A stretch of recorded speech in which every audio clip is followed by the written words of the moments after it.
bonne matinée. Ça va bien? Vous avez passé une belle semaine? Alléluia. On veut vous saluer, vous qui êtes en ligne, en différé. Ça nous fait plaisir de vous savoir fidèles et aimer le Seigneur. Donc, on va y aller pour des petites consignes de sécurité. Arrivez, admettons qu'il y a un pépin, que les lumières ferment. Vous sortez en arrière à votre droite, faites attention aux escaliers. Et en avant à votre gauche, il y a encore des escaliers, mais tout va bien. J'espère que vous avez vécu des belles choses cette semaine. Alléluia. Amen. En tout cas, nous, on en a vécu beaucoup. Le Seigneur répond à nos prières, c'est extraordinaire. On a prié cette semaine avec une certaine dame et le Seigneur a répondu favorablement. Donc, confions-lui nos soucis, nos tracas. Il est fidèle. Fait qu'on va y aller pour la prière. Merci, Seigneur. Jésus, tu es très précieux pour chacun de nous, pour ton Église, pour ceux qui veulent te connaître. Tu te révèles à nous. Et c'est pourquoi on se rencontre le dimanche matin, afin que tu viennes nous visiter, nous révéler qui tu es, ta grandeur, ton amour, ta compassion, ton pardon. Donc, Seigneur, on vient ce matin pour entendre, écouter ce que tu as à nous dire. Merci, Jésus, pour ta présence. Tu bénis la musique en ce moment. Elle va élever ton Saint-Nom. En ton nom, Jésus, amen. Donc, à la maison, on se lève debout. Ici, on se lève debout pour accompagner la musicienne. Merci, Jésus. Alléluia. Ce qui est le fun avec le Seigneur, c'est qu'on peut célébrer son nom, on peut chanter ses louanges, on peut taper des mains, danser, puis il n'y a personne qui va nous juger parce qu'on le fait pour le Seigneur. Alléluia. Fait que ce matin, je vous encourage à prendre votre liberté.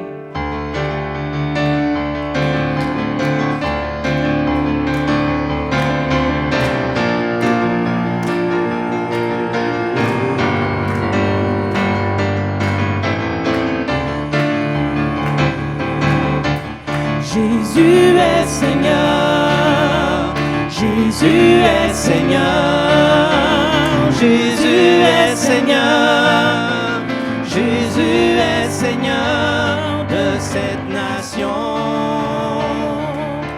Jésus est Seigneur, Jésus est Seigneur, Jésus est Seigneur, Jésus est Seigneur de cette nation.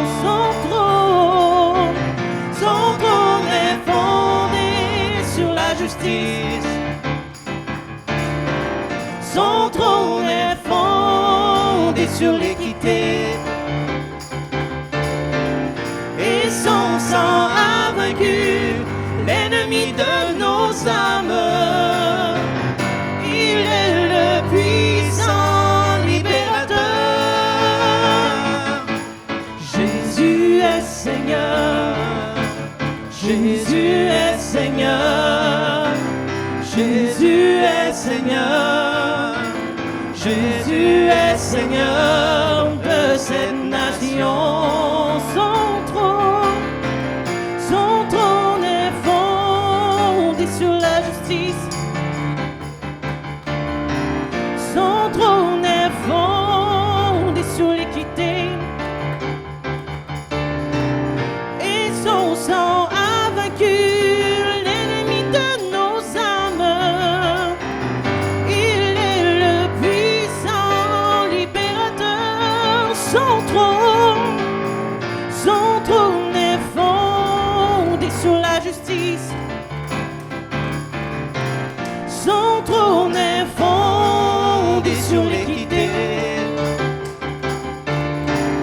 Et son sang a vaincu l'ennemi de nos âmes.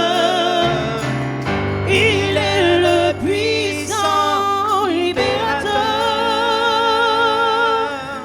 Jésus est Seigneur, Jésus est Seigneur, Jésus est Seigneur, Jésus est Seigneur de cette nation. Alléluia, Alléluia, tu es Seigneur, Alléluia.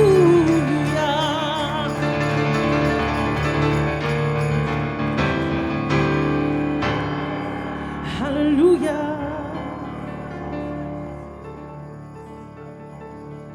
À jamais Dieu est fidèle. À jamais Dieu est grand. À jamais Dieu est avec nous. À jamais, à jamais, à jamais Dieu est fidèle. À jamais Dieu est grand. À jamais Dieu est avec nous.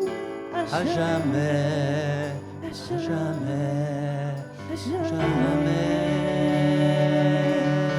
Offrons Seigneur reconnaissance, son amour dure à jamais.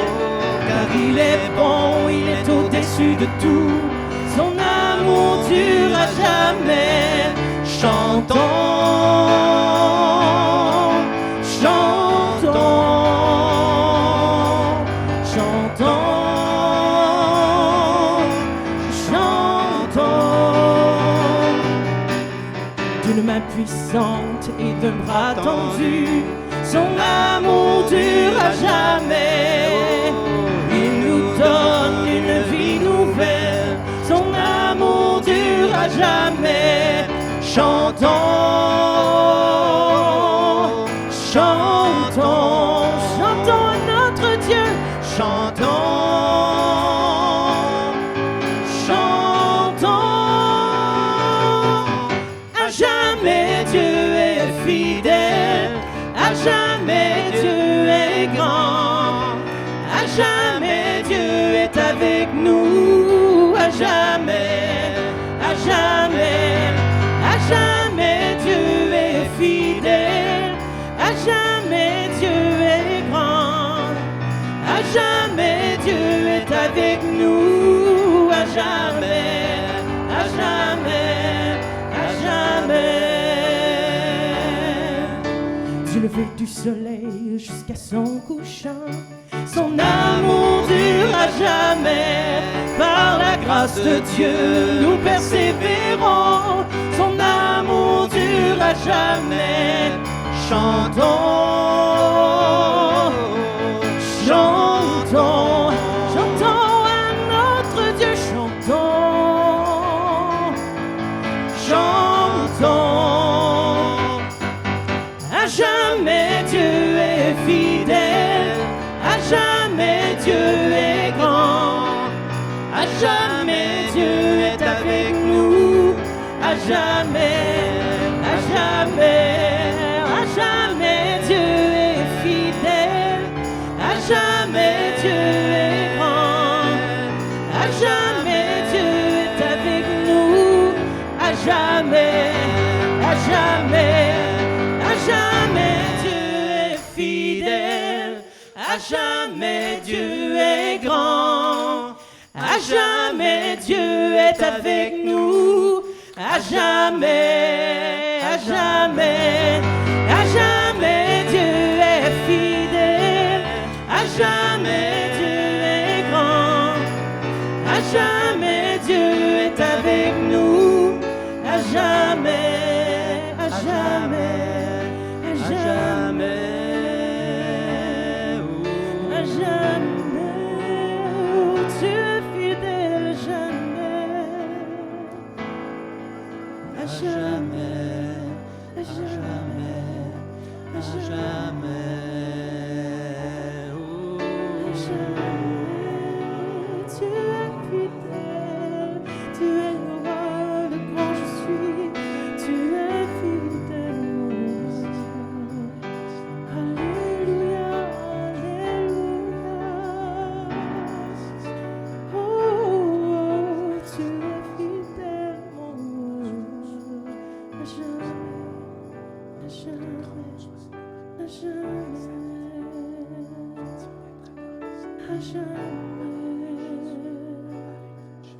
à jamais, à jamais, à jamais.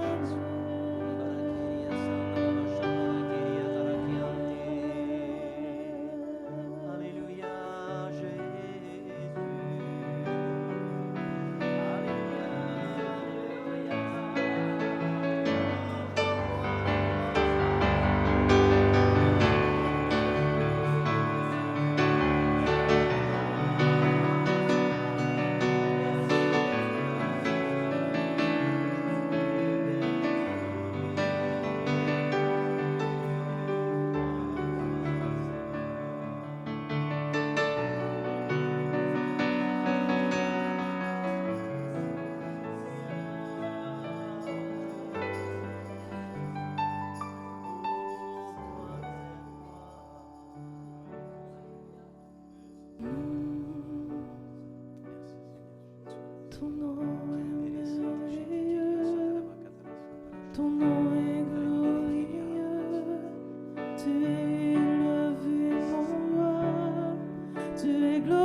Alléluia. Merci Seigneur. Dieu est bon en tout temps, de chants de louange, mon cœur est rempli. Dieu est bon en tout temps, dans la nuit profonde, sa lumière jaillit. Dieu est bon, Dieu est bon en tout temps. Dieu est bon en tout temps, de chants de louange, mon cœur est rempli. Dieu est bon en tout temps, dans la nuit profonde, sa lumière jaillit. Dieu est bon, Dieu est bon en tout temps. Si tu marches dans la vallée, que la nuit vient t'entourer, ne crains rien, il te guide, il est ta sécurité. Il a promis de te garder, te protéger, et sa parole est vraie. Dieu est bon en tout temps, de chants de louange, mon cœur est rempli. Dieu est bon en tout temps, dans la nuit profonde, sa lumière jaillit. Dieu est bon, Dieu est bon en tout temps. Pour nous pécheurs, tous indigents, il a choisi de mourir. Il nous a remplis de son esprit. Nous pouvons maintenant proclamer que son amour durera toujours, que son règne n'aura pas de fin. Dieu est bon en tout temps, dans chant de louange, mon cœur est rempli. Dieu est bon en tout temps, dans la nuit profonde, sa lumière jaillit. Dieu est bon, Dieu est bon en tout temps.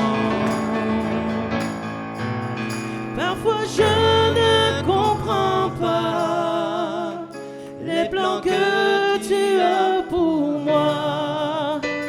Ma vie est dans tes mains, par les yeux de la foi, je peux voir très bien que Dieu est bon en tout temps, de chants de louange, mon cœur est rempli. Dieu est bon en tout temps, dans la nuit profonde, sa lumière jaillit. Dieu est bon, Dieu est bon, Dieu est bon, Dieu est bon, tellement bon.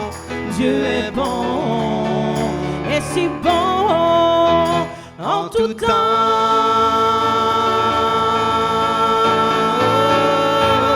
Acclamons l'Éternel, alléluia, alléluia.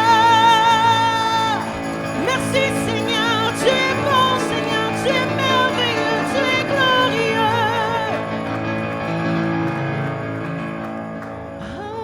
Alléluia. Alléluia, merci Seigneur. Béni soit le nom de Jésus.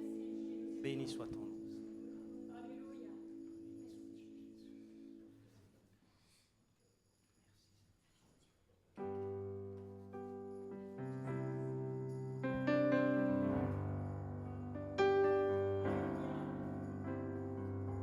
Qui d'autre au ciel ai-je que toi?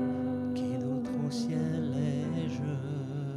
Non, rien ne peut me faire sur terre sans toi. Ma chair et mon cœur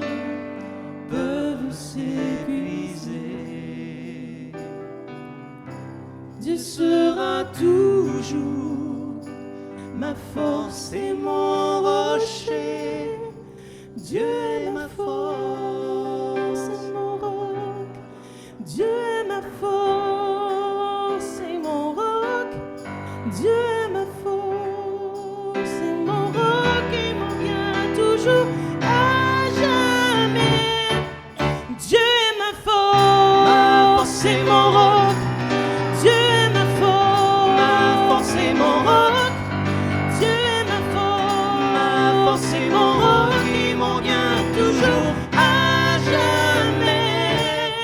Dieu à jamais.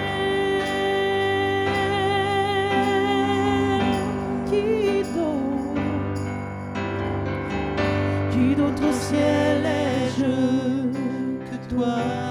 Qui d'autre au ciel ai-je? Non, rien ne peut me plaire sur terre sans toi, sans toi. Ma chair et mon cœur peuvent s'épuiser. Dieu sera toujours ma force et mon rocher. Dieu est ma force et mon roc. Dieu est ma force et mon roc. Dieu est ma force et mon roc et mon bien toujours à jamais. Dieu est ma force et mon roc. Dieu est ma force et mon roc. Dieu est ma force et mon roc et mon bien toujours à jamais. Dieu est ma force et mon roc. Dieu est ma force et mon roc. Dieu est ma force et mon roc et mon bien toujours à jamais. Dieu est ma force, Dieu est ma force. Oh, Dieu est ma force et mon roc. Dieu est ma force et mon roc et mon bien toujours à jamais, à jamais, à jamais. Dieu est mon bien et mon roc, mon bien, à jamais. Alléluia.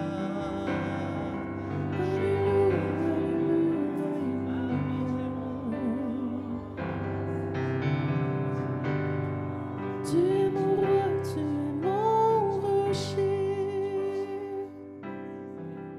Ton nom est au-dessus de tous les noms.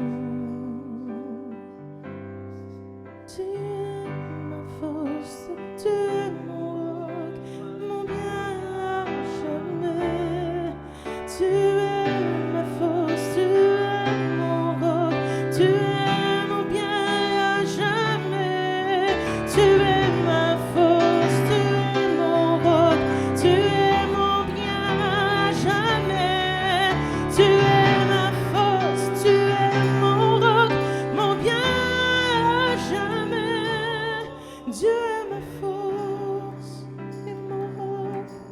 Dieu est ma force et mon roc. Dieu est ma force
Merci, ô Dieu Tout-Puissant, merci.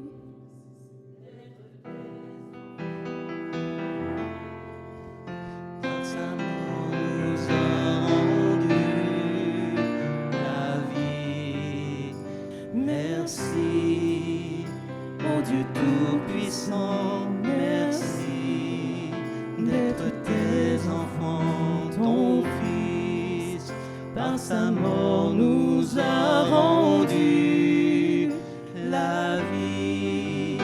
Alors nous étions dans la faiblesse, nous étions dans la détresse, nous marchions errant sans but, sans espoir. Et puis ta lumière est apparue, par Jésus tu es venu, nous donnant espoir et vie, force et richesse. Merci.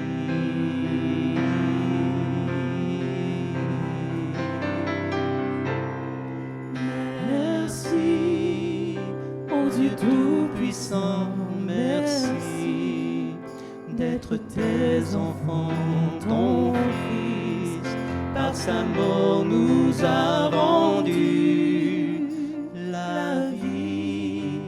Merci, ô Dieu Tout-Puissant, merci d'être tes enfants, ton Fils. Par sa mort nous a rendu la vie.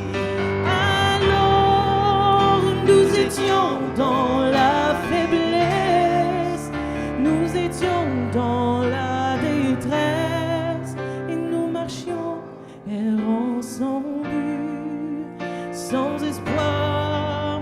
Et puis ta lumière est apparue, par Jésus tu es venu, nous donnant espoir et vie, force et richesse.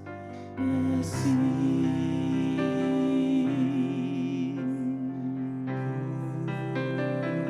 Nous te disons merci. Alléluia. Merci pour tes bontés, tes fidélités. Nous te disons merci. Alléluia. Oh, merci pour tes bontés, tes fidélités, pour ton amour, ta grâce. Nous te célébrons. Oh, merci, oh Dieu Tout-Puissant, merci d'être tes enfants, ton Fils. Par sa mort nous a rendu la vie. Merci. Amen. Alléluia. Oui, merci Seigneur. Nous nous préparons maintenant à prendre le repas du Seigneur. Si vous êtes à la maison et que vous désirez participer, pas de souci, vous pouvez le faire avec nous. La parole de Dieu comporte un avertissement concernant le repas du Seigneur. Il s'agit de discerner dans le pain le corps de Christ et de discerner dans le vin le sang de Jésus. C'est très important, ceci afin de ne pas attirer contre soi-même un jugement ou une condamnation.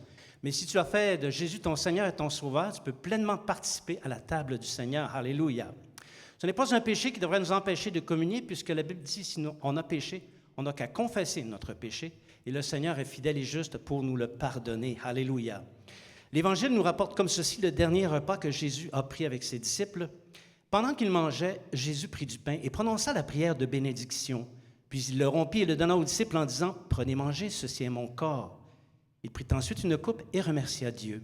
Puis il la leur donna en disant, « Buvez-en tous, car ceci est mon sang, le sang de la nouvelle alliance qui est versé pour beaucoup pour le pardon des péchés. » Seigneur, nous te rendons grâce d'avoir accompli le grand dessein du Père, de revêtir une chair comme la nôtre, d'être tenté en toutes choses comme nous-mêmes nous l'avons été, sauf que toi, Seigneur, jamais tu n'as fléchi les genoux devant le péché. ni devant le malin. Et Seigneur, tu as mené une vie sainte et tu as accepté de monter sur cette croix. On t'a rejeté, on t'a méprisé, on t'a frappé, on t'a craché dessus, on t'a mis une couronne d'épines, on t'a accroché à la croix. Et sur cette croix, Seigneur, tu as porté tous nos péchés. Et par ton sang, Seigneur, nous pouvons être pardonnés. Et par ton sang, nous pouvons être réconciliés avec le Père. Quel grand miracle tu as fait, quel grand geste d'amour. Seigneur, nous te dirons merci éternellement. Prenons maintenant les éléments.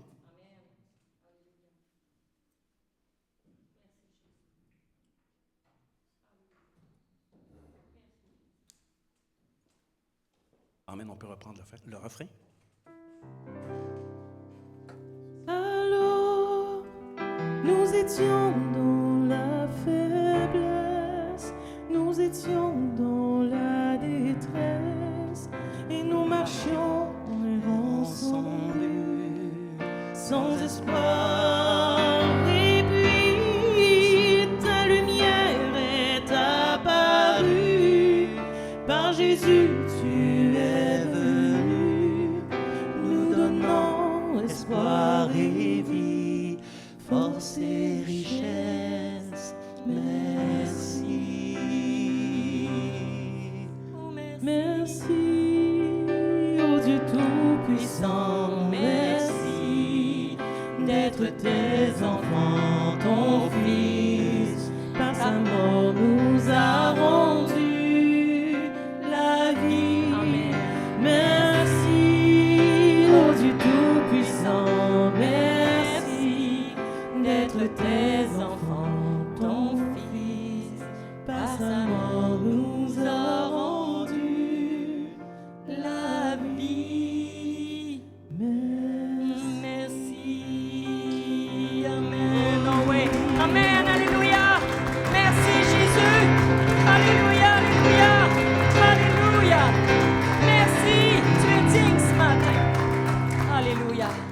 De réaliser que Jésus est mort à notre place, a pris nos péchés, nous a délivrés d'une mort éternelle pour nous donner une vie éternelle. C'est pourquoi nous l'applaudissons ce matin, nous nous réjouissons parce que Dieu est bien et bien vivant. Alléluia. Donc, on veut saluer ceux qui sont arrivés un petit peu en retard tantôt. You welcome here now. Yes. Et puis, on va y aller. Les annonces vont apparaître régulièrement, donc on se pratique à tous les dimanches de lire les annonces. Juste une petite parenthèse, femme 2 fois cette semaine, mardi matin, chez Louise, notre sœur, et puis c'est aux 2 semaines. Donc avant de comprendre le rodage, là, c'est pas toutes les semaines. Fait que prenez note que mardi, c'est chez Louise, puis après ça, on va y aller aux 2 semaines. Est-ce que c'est l'anniversaire de quelqu'un cette semaine? Your birthday is this week? No. Not your birthday this week? No. Y a-t-il quelqu'un qui c'est son anniversaire? Oh, check! Yes! Ben, joyeux anniversaire! Amen! Merci Jésus! Alléluia! Et nous vous disons à vous à la maison, en voyage, en déplacement, joyeux anniversaire de la part de l'Église Esprit Vie du Royaume.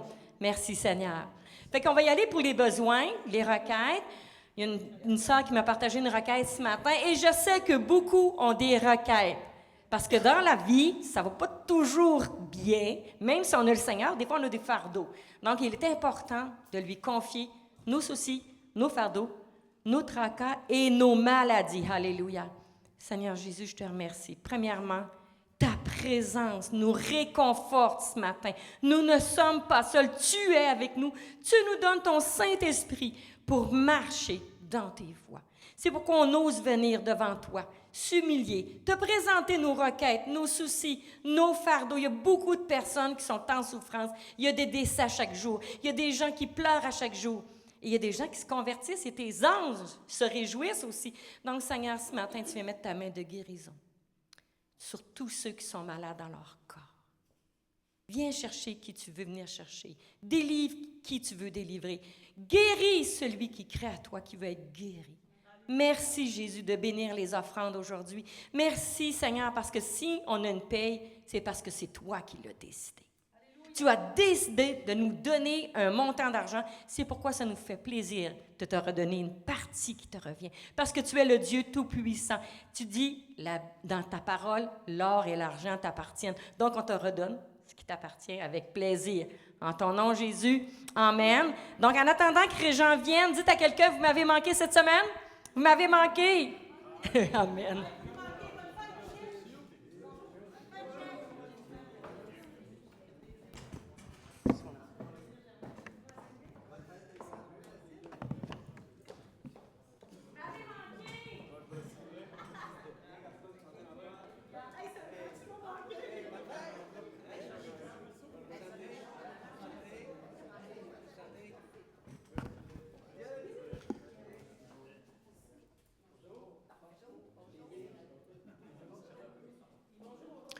Alléluia! Bonjour à tous. Tous ceux et celles à qui je n'ai pas eu l'opportunité de le dire, considérez-vous comme étant salués. Quel privilège on a d'être dans la présence de Dieu. Amen. Parce que Dieu est bon. Quand est-ce que Dieu est bon? En tout temps. Alléluia! Cette semaine, Mimi me partageait un verset, 1 Corinthiens 4, verset 1, qui dit « Nous sommes les administrateurs des mystères de Dieu. » Le leadership de l'Église devrait dispenser les mystères de Dieu et non pas prêcher un évangile bonbon. Ce matin, nous allons parler des mystères de Dieu. En fait, ce matin, on débute une série qui s'appelle « Les analogies de vie ». J'aurais pu aussi les appeler les analogies théologales, mais c'est un mot un petit peu trop compliqué, hein? Parce que vous connaissez les 3 vertus théologales que sont l'amour, la foi et l'espérance. Tous les chrétiens devraient savoir ça, hein? On dit théologales parce qu'elles ont Dieu pour objet. Ici, on va regarder 3 analogies de vie, et ces 3 analogies nous parlent des mystères de Dieu, et elles ont Dieu pour objet, et c'est pourquoi j'aurais pu aussi les appeler la série « Les analogies théologales ». Mais on va se garder une petite gêne ce matin. Donc, le titre de la première analogie que nous allons regarder ensemble, c'est « Jésus, source d'eau vive ». Mais avant de commencer, nous allons aller en prière. Seigneur, c'est sous ton regard et dans la présence de ton Saint-Esprit que nous sommes réunis pour entendre la parole de Dieu. Cette parole qui nous purifie, cette parole qui nous vivifie, cette parole qui nous fait grandir et qui nous rend de plus en plus semblables à toi. Seigneur, saisis nos cœurs, saisis nos pensées, afin qu'elles fassent son effet dans nos cœurs. Nous le demandons au nom de Jésus. Amen. C'est bien connu que les discours de Jésus étaient remplis de sagesse, d'intelligence et de discernement. Quand je regarde les discours de Jésus, je me dis « Wow, quel homme! » Il n'avait que 30 ans lorsqu'il a tenu ses discours. À 30 ans, mes discours étaient pas mal moins sophistiqués que ceux de Jésus. Ceux qui me connaissent diraient « À 30 ans, tes discours étaient niaiseux. » Mais ça, c'est une autre histoire.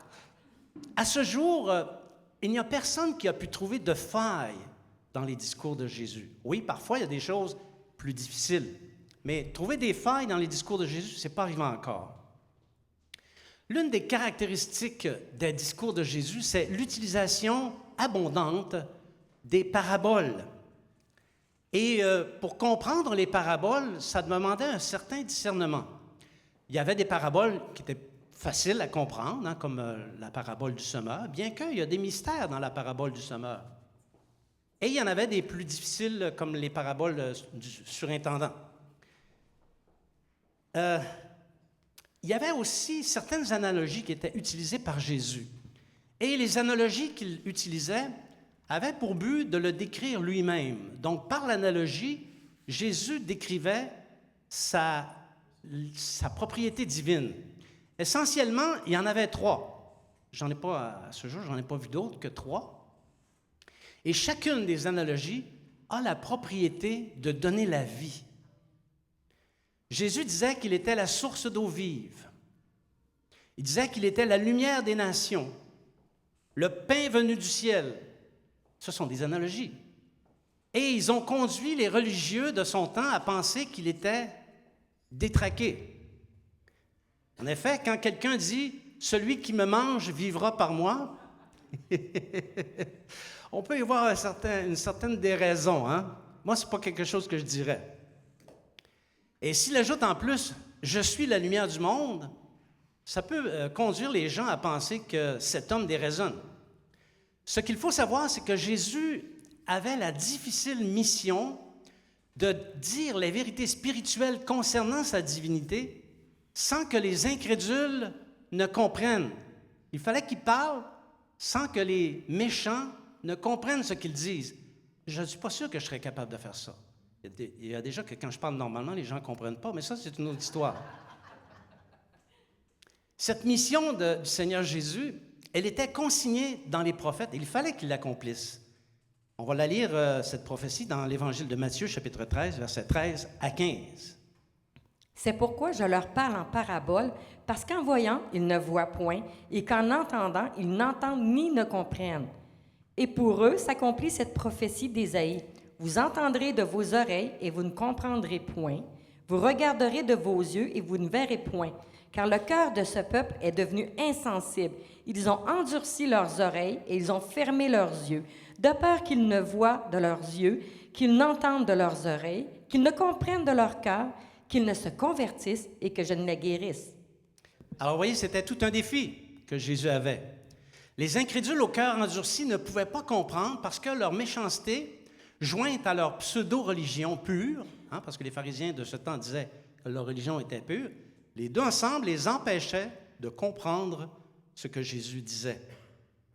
Donc, Jésus a eu recours à des analogies en apparence déraisonnables pour parler de sa vraie nature divine. Et elles sont déraisonnables, mais elles ont même entraîné des erreurs doctrinales dans certains segments du christianisme. On va voir ça dans les prochains messages. Des trois grandes analogies, nous commençons avec celle qui parle que Jésus est source d'eau vive. Jean chapitre 4, versets 13 à 14. Jésus lui répondit, « Quiconque boit de cette eau aura encore soif, mais celui qui boira de l'eau que je lui donnerai n'aura jamais soif, et l'eau que je lui donnerai deviendra en lui une source d'eau qui jaillira jusque dans la vie éternelle. » Amen. Alléluia. C'est mystérieux un peu. On va l'étudier. L'eau, c'est la vie, et Jésus possède une eau, une sorte d'eau qui, une fois consommée, non seulement désaltère, mais grandit jusqu'à devenir une source jaillissante, jusque dans la vie éternelle. C'est quelque chose.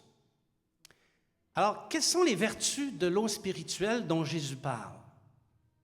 Que produit l'eau vive chez les croyants?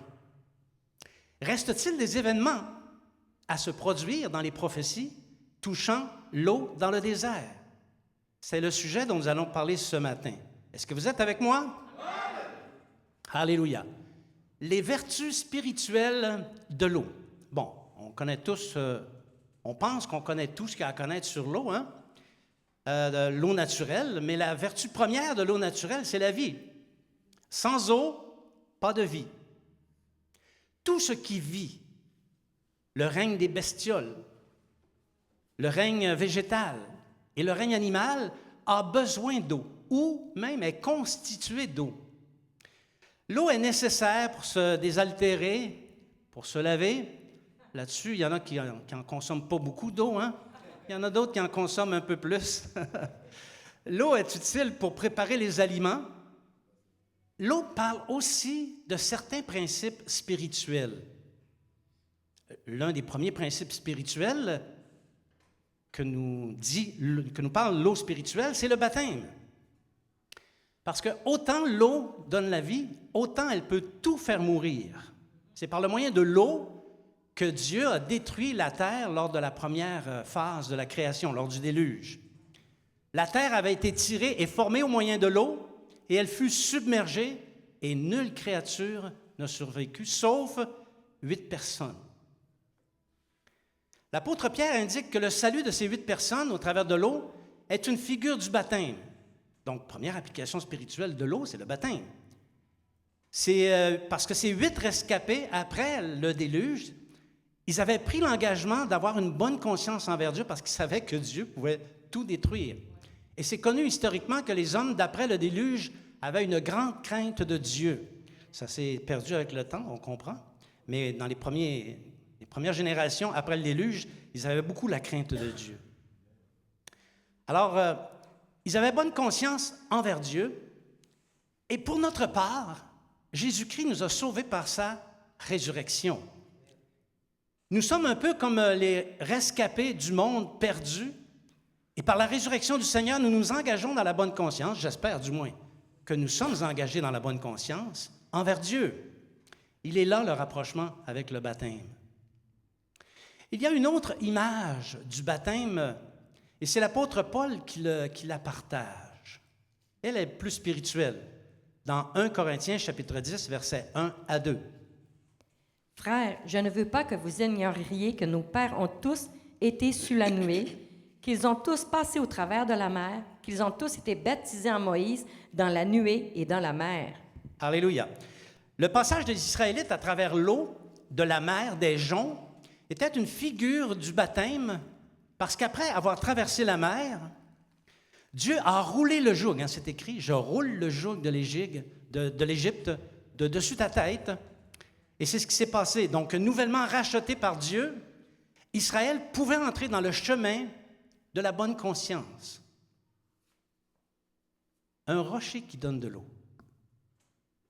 Ensuite, Paul passe de la figure du baptême à celle d'une source d'eau vive, qui, au fond, est un rocher. Mais ce rocher qui donne de l'eau est en réalité le Seigneur Jésus lui-même. C'est mystérieux, on s'entend. 1 Corinthiens chapitre 10, versets 3 à 4. Ils ont tous mangé le même aliment spirituel et qu'ils ont tous bu le même breuvage spirituel, car ils buvaient un rocher spirituel qui les suivait, et ce rocher était Christ. Amen. Donc, c'est pas moi qui invente ça, c'est l'apôtre Paul qui le dit. Et si l'apôtre Paul dit cette chose, c'est parce qu'il a reçu une révélation venant du Père, parce que c'est pas si évident que ça.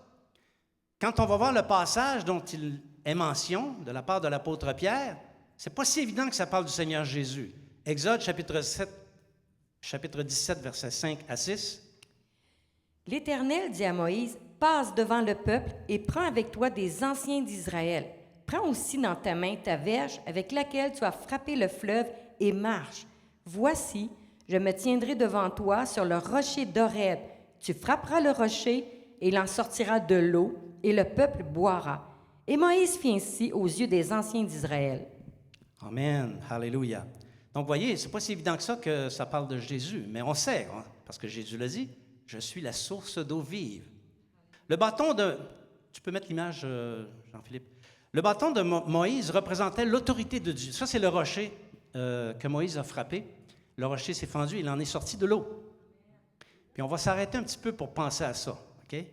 L'image n'est pas très bonne. Il y a des images qui sont meilleures que ça encore. On voit même des traces que l'eau a laissées au fil du temps.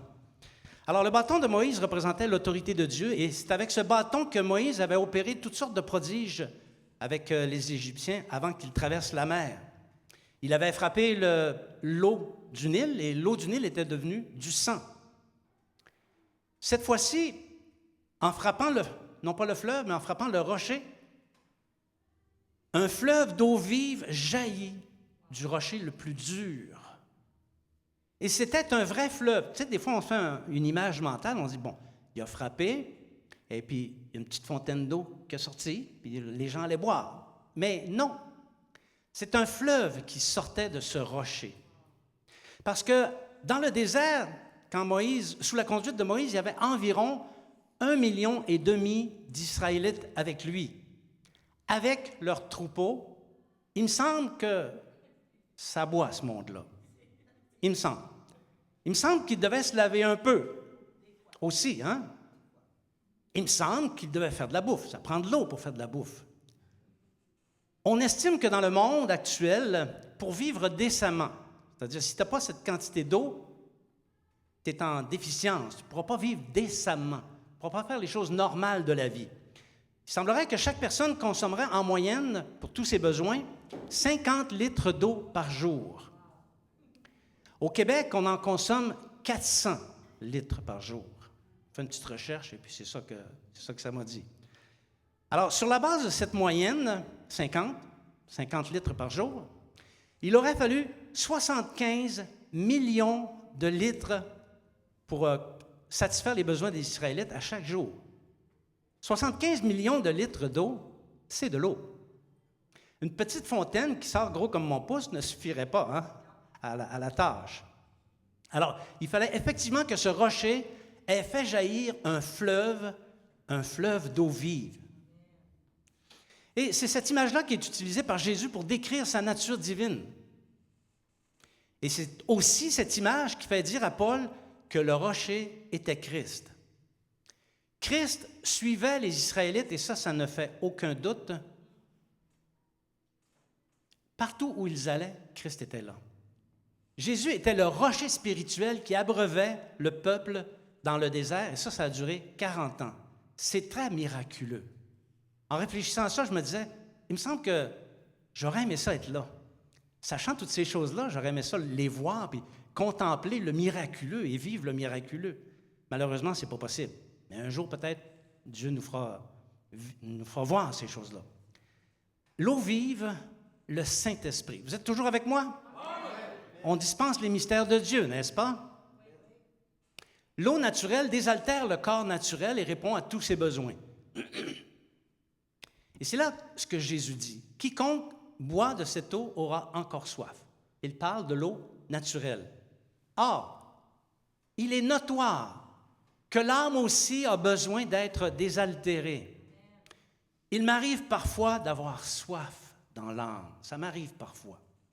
Les douleurs de la terre, les souffrances, les angoisses, les anxiétés, les malheurs, les troubles, subir la méchanceté d'autrui, les persécutions, etc. L'âme des hommes a désespérément besoin d'être désaltérée. Les repos qu'on expérimente, les joies, les plaisirs de la terre ne désaltèrent pas l'âme. Elle les cache. Elle cache la souffrance de l'âme plus qu'autre chose. Donc, tous les hommes sont assoiffés, même s'ils ne le savent pas, ils sont assoiffés d'une manière ou d'une autre. C'est juste que beaucoup n'en sont pas conscients. Et c'est là ce que Jésus dit, « Mais celui qui boira de l'eau que je lui donnerai n'aura jamais soif, et l'eau que je lui donnerai deviendra en lui une source d'eau qui jaillira jusque dans la vie éternelle. » Il fallait que le Fils de l'homme accomplisse les prophéties qui le concernaient, qu'il soit rejeté, fouetté, moqué, défiguré, crucifié et qu'il meure. Il fallait que ça arrive.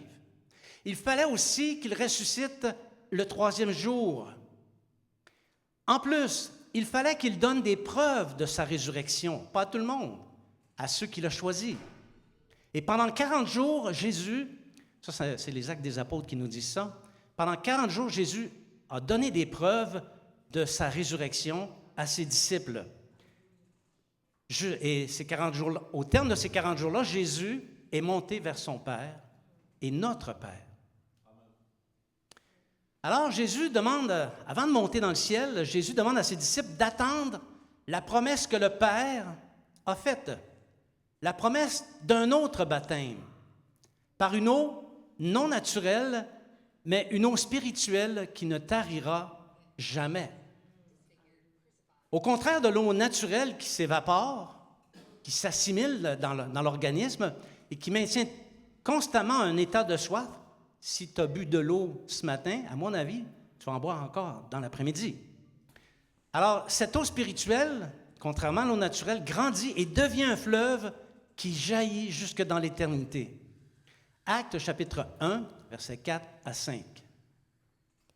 Comme il se trouvait avec eux, il leur recommanda de ne pas s'éloigner de Jérusalem, mais d'attendre ce que le Père avait promis, ce que je vous ai annoncé, leur dit-il, car Jean baptisait d'eau, mais vous, dans peu de jours, vous serez baptisés du Saint-Esprit.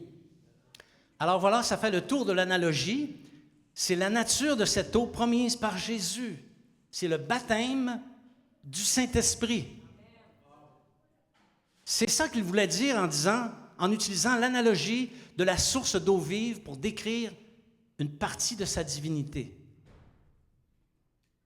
Ceux que Jésus baptise du Saint-Esprit reçoivent une eau qui ne cesse de grandir et elle devient un fleuve qui jaillira jusque dans l'éternité. Bon, je ne sais pas si vous avez été baptisé du Saint-Esprit. Et si vous l'avez été, je ne sais pas si l'eau, l'Esprit qui est en vous, grandit, devient un fleuve qui jaillit jusque dans l'éternité. Si la réponse à cette question, c'est non, bien, il faudrait peut-être réfléchir à votre relation avec le Seigneur Jésus, parce que nous devons grandir dans l'esprit. Alléluia. Ça n'arrêtera jamais la croissance dans l'esprit. L'âme de ceux qui ont reçu cette eau du Seigneur, qui en est la source, demeure tranquille. Ceux qui sont baptisés du Saint-Esprit, qui ont reçu l'Esprit de Dieu, demeurent tranquilles et en repos, même lorsque les troubles se présentent. Leur âme est complètement désaltérée par rapport aux choses naturelles, par rapport aux choses également surnaturelles. Vous êtes toujours avec moi? Amen. L'eau vive qui fait germer. Les hommes ne peuvent recevoir le don du Saint-Esprit, de la source qui est Jésus, sans que ça ne fasse germer quelque chose. Si tu as été baptisé du Saint-Esprit, il y a quelque chose qui doit germer en toi. Parce que si la propriété de l'eau naturelle, c'est de faire pousser c'est de donner la vie puis de faire pousser quelque chose, c'est la même chose pour l'eau spirituelle. Elle doit faire germer la puissance de Dieu. Elle doit faire germer l'esprit en nous. Alors, ici, mon intention ce matin, je sais que je parle du baptême du Saint-Esprit. Mon intention n'est pas de faire un message sur le baptême du Saint-Esprit. Peut-être qu'un jour, bientôt, je ferai un message sur le baptême du Saint-Esprit. Mais je veux plutôt parler de cette grande analogie divine qui décrit Jésus comme étant la source d'eau vive et parler de ce que cette analogie signifie. La puissance du Saint-Esprit. Avant de quitter la terre, Jésus a dit, « Mais vous recevrez une puissance, le Saint-Esprit survenant sur vous, et vous serez mes témoins. » Ça sert à quelque chose, le Saint-Esprit. Ça sert à être, premièrement, témoin. Pas juste avoir une belle vie, être heureux sur la terre. Non, être témoin. Ensuite, Jésus décline l'expansion du témoignage depuis Jérusalem jusqu'aux extrémités de la terre, et même jusqu'à nous. Le Saint-Esprit est une personne, ce n'est pas seulement une force, c'est une personne.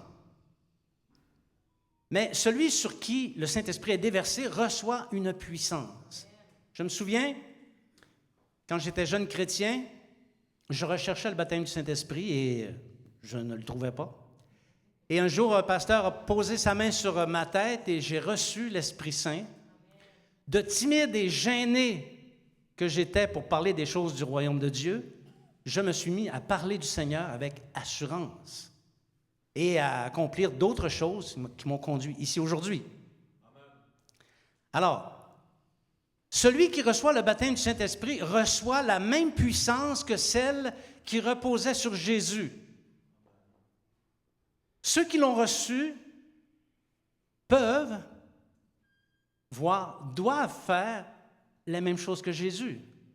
Ils doivent faire des miracles, opérer des signes et des prodiges, parce que c'est ça que Jésus a fait. Voici ce qu'il a déclaré dans Marc, chapitre 16, versets 17 à 18. « Voici les miracles qui accompagneront ceux qui auront cru en mon nom. Ils chasseront les démons, ils parleront de nouvelles langues, ils saisiront des serpents. S'ils boivent quelques breuvages mortels, il ne leur fera point de mal.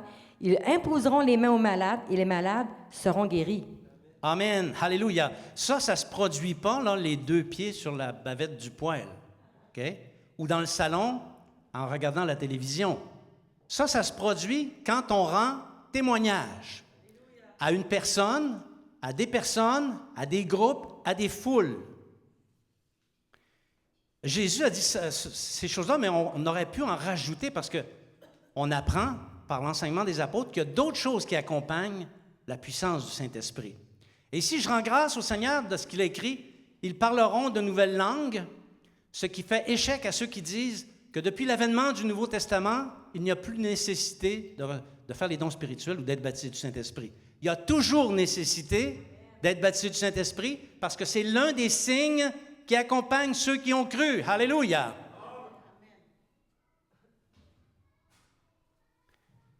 Alors, quand tu rends témoignage, tu as la puissance du Saint-Esprit avec toi. Ce n'est plus toi qui parles, c'est le Seigneur Jésus qui parle au travers de ta bouche. Tu deviens une source qui ne demande qu'à déborder sur les autres. Et c'est ce qui se produit. Alléluia. Parlons maintenant des fruits de l'esprit. C'est toujours en rapport avec l'eau. La chair possède la capacité de porter des fruits pourris. Mais l'esprit, quant à lui, fait porter des fruits de paix, de justice.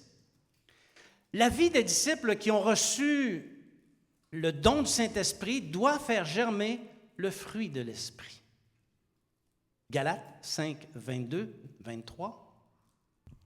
Mais le fruit de l'esprit, c'est l'amour, la joie, la paix, la patience, la bonté, la bienveillance, la fidélité, la douceur, la maîtrise de soi. Alléluia. Celui en qui la source d'eau venant de Jésus jaillit, il veille à faire valoir ce qu'on vient de lire, ces qualités qu'on vient de lire. Mais si au contraire, dans la vie du croyant, on voit les qualités de la chair qu'on retrouve dans les versets suivants, vous connaissez le fruit de la chair, hein? C'est tous les péchés qui y sont associés. Il n'a pas l'esprit. Si quelqu'un marche selon la chair, il n'a pas l'esprit. C'est important de comprendre ça. Et si quelqu'un n'a pas l'esprit du Seigneur, il ne lui appartient pas. Donc oui, on doit avoir le discernement pour savoir qui est en avant de nous, mais on doit aussi recourir à la parole qui nous l'enseigne, qui enseigne qui appartient à Dieu. Il a le Saint-Esprit. S'il a le Saint-Esprit, il porte le fruit de l'Esprit. S'il porte les fruits de la chair, il n'a pas l'Esprit. S'il n'a pas l'Esprit, il n'appartient pas au Seigneur. Voyez-vous? C'est équationnel. C'est facile à comprendre. Donc, celui en qui l'Esprit se trouve fait valoir le fruit de l'Esprit. Il le recherche. Il cherche à le mettre en pratique. Et ça paraît. Quand un homme, une femme porte le fruit de l'Esprit, ça paraît. Ça se distingue dans le lot. Il y a d'autres choses, les dons spirituels. Celui qui a reçu l'eau de la source doit opérer un ou des dons spirituels. Pas des dons ou des talents naturels, ça n'a rien à voir que les dons spirituels. Ceux que donne le Saint-Esprit pour l'édification, pour le témoignage, pour la nécessité de l'Église. 1 Corinthiens, chapitre 12, versets 7 à 11. Or, à chacun, la manifestation de l'Esprit est donnée pour l'utilité commune. En effet, à l'un est donnée par l'Esprit une parole de sagesse, à un autre une parole de connaissance, selon le même Esprit, à un autre la foi, par le même Esprit, à un autre le don des guérisons, par le même Esprit, à un autre le don d'opérer des miracles, à un autre la prophétie, à un autre le discernement des esprits, à un autre la diversité des langues, à un autre l'interprétation des langues. Un seul et même esprit opère toutes ces choses, les distribuant à chacun en particulier comme il veut. Amen. Alors, celui qui a reçu le Saint-Esprit, qui a été baptisé du Saint-Esprit, doit exercer l'un de ses dons ou plusieurs de ses dons. Et soit dit en passant, ce n'est pas au pasteur à exercer tous ces dons-là.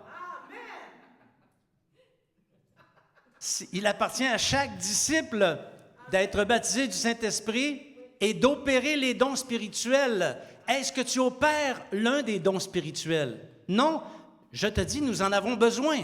C'est pour l'édification de l'Église. Le Saint-Esprit connaît les besoins de l'Église et il donne les dons afin que les besoins soient rencontrés. Alléluia. Nous avons besoin des dons spirituels. Dans les églises, le don qui est le plus utilisé, c'est celui du parler en langue. Il y a aussi le don de prophétie, que parfois, souvent, plusieurs mélangent avec le don ministériel de prophète. C'est deux choses tout à fait différentes. Alors, mais les autres dons, on ne les voit pas. Bien, il faudrait peut-être qu'on recommence à les voir. Hein. On est des pentecôtistes. Pentecôtiste, c'est en lien avec le baptême du Saint-Esprit. Alors, il faudrait qu'on opère les dons spirituels.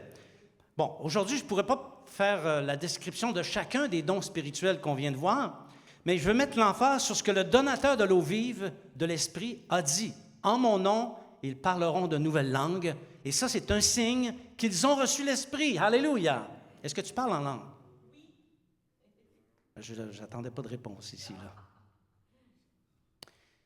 Que chacun, par la grâce de Dieu, ici dans cette Église, reçoivent le don spirituel que l'Esprit de Dieu veut opérer par lui. Les croyants revêtus de la puissance du Saint-Esprit propagent la bonne nouvelle parce que ce sont des témoins et ils font croître le royaume de Dieu qui est l'Église. Et croyez-moi, à Saguenay, on a du chemin à faire. Il n'y a pas de place pour la stérilité dans la communauté des gens qui ont reçu le don du Saint-Esprit. Il y a de la place pour l'exercice de la puissance de Dieu. Amen. Ce n'est pas fini. Ce n'est pas fini. Dieu a fendu le rocher dans le désert. On apprend ça dans la Bible, dans l'Ancien Testament. On sait que ça s'est passé. L'histoire nous en parle aussi. Puis on a l'épreuve aujourd'hui que ça s'est produit. Vous savez que l'archéologie a découvert toutes sortes de preuves du passage des Israélites dans le désert. Et il y a certaines preuves qui sont vraiment wow! Ils ont trouvé ça? Eh bien oui, ils ont trouvé ça. Alors, c'est du passé. Le rocher spirituel, l'eau qui jaillit dans le désert, c'est du passé. Pourtant, les prophètes nous disent que cette expérience de l'eau qui jaillit dans le désert va se reproduire encore une fois à la fin des temps. Le chapitre 12 de l'Apocalypse montre que d'Israël, sous l'impulsion du témoignage des deux témoins, il y a une partie des Israélites qui va revenir au Seigneur. Les prophètes nous disent que le tiers des Israélites vont reconnaître celui qu'ils ont percé. Ils vont revenir au Seigneur. Mais quand on regarde la configuration du chapitre 12, on comprend qu'ils vont être persécutés. Et Dieu va les prendre, il va les transporter dans le désert. Et dans le désert, pendant 3 ans et demi, il va les nourrir, il va en prendre soin, et il va leur donner de l'eau du rocher le plus dur. Parce que Jésus va être avec eux, et Jésus, c'est le rocher qui est la source des eaux. Ésaïe chapitre 48, versets 20 et 21. Sortez de Babylone, fuyez du milieu des Chaldéens, avec une voix d'allégresse. Annoncez-le, publiez-le, faites-le savoir jusqu'à l'extrémité de la terre. Dites, l'Éternel a racheté son serviteur Jacob, et ils n'auront pas soif dans les déserts où il les conduira. Il fera jaillir pour eux l'eau du rocher, il fendra le rocher, et l'eau coulera. Amen. Ce verset se conjugue avec le chapitre 12 de l'Apocalypse et se conjugue aussi avec la prophétie de Zacharie qui dit qu'Israël va revenir au Seigneur. Une partie d'Israël va revenir au Seigneur. Alors, Babylone et les Chaldéens ici sont des images qui renvoient aux païens, mais aussi aux Juifs qui sont restés incrédules, parce que ce ne sont pas tous les Juifs qui vont se convertir à la fin des temps. Et ceux qui ne se convertiront pas vont faire la guerre à ceux qui se convertissent, comme c'est toujours le cas partout dans le monde. Alors, ce sont eux qui sont les Chaldéens et les Babyloniens. Alors, Dieu déclare qu'il a racheté son serviteur et que dans le désert, il ne souffrira pas de la soif parce que Dieu le désaltérera d'eau naturelle, mais aussi d'eau spirituelle. Amen. Donc, cette image, cette analogie n'est pas encore terminée. Il y a encore des choses à se produire dans le futur. Amen. Alors, je suis arrivé à la conclusion. J'invite maintenant les musiciens. C'était toute une analogie, n'est-ce pas? Cette analogie qu'on a vue ce matin, c'est une analogie forte et puissante. L'eau, c'est la source de vie pour le corps. Jésus possède une source d'eau qui n'existe pas sur la terre. Il n'y a que les croyants qui peuvent se désaltérer à cette source. Cette eau guérit l'âme, elle lui accorde la vie éternelle et renouvelle complètement la personne qui la reçoit. Telle elle était avant d'avoir reçu l'eau, telle elle devient après avoir reçu l'eau. Cette eau nouvelle doit faire germer la puissance, le fruit et les dons du Saint-Esprit.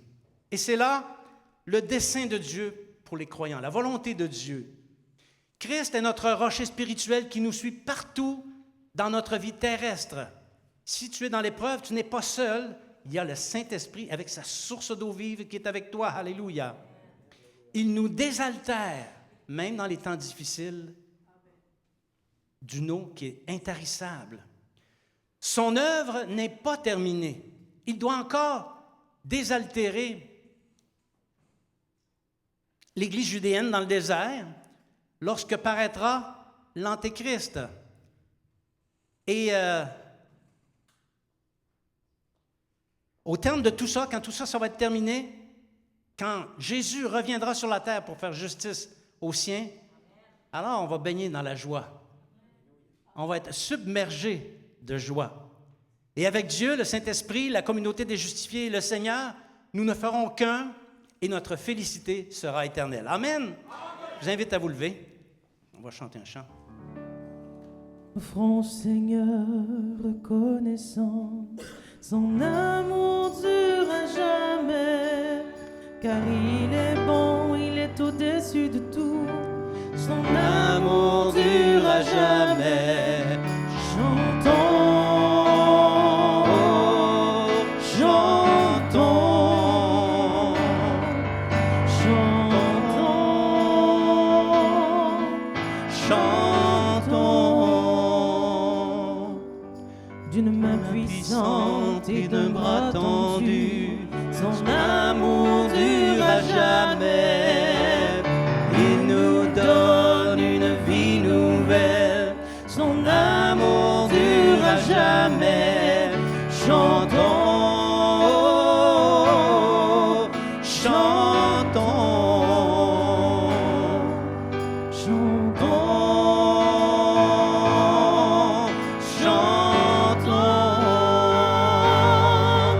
À jamais Dieu est fidèle, à jamais Dieu est grand, à jamais Dieu est avec nous, à jamais, à jamais, à jamais Dieu est fidèle, à jamais Dieu est grand, à jamais Dieu est avec nous, à jamais, à jamais, à jamais.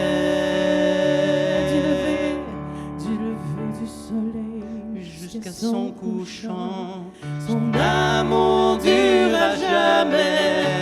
Par la grâce de Dieu, nous persévérons, son amour dure à jamais. Chantons, chantons, chantons,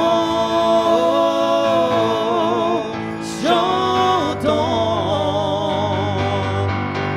À jamais Dieu est fidèle, à jamais Dieu est grand, à jamais Dieu est avec nous, à jamais, à jamais, à jamais Dieu est fidèle, à jamais Dieu est grand, à jamais Dieu est avec nous, à jamais, à jamais, à jamais.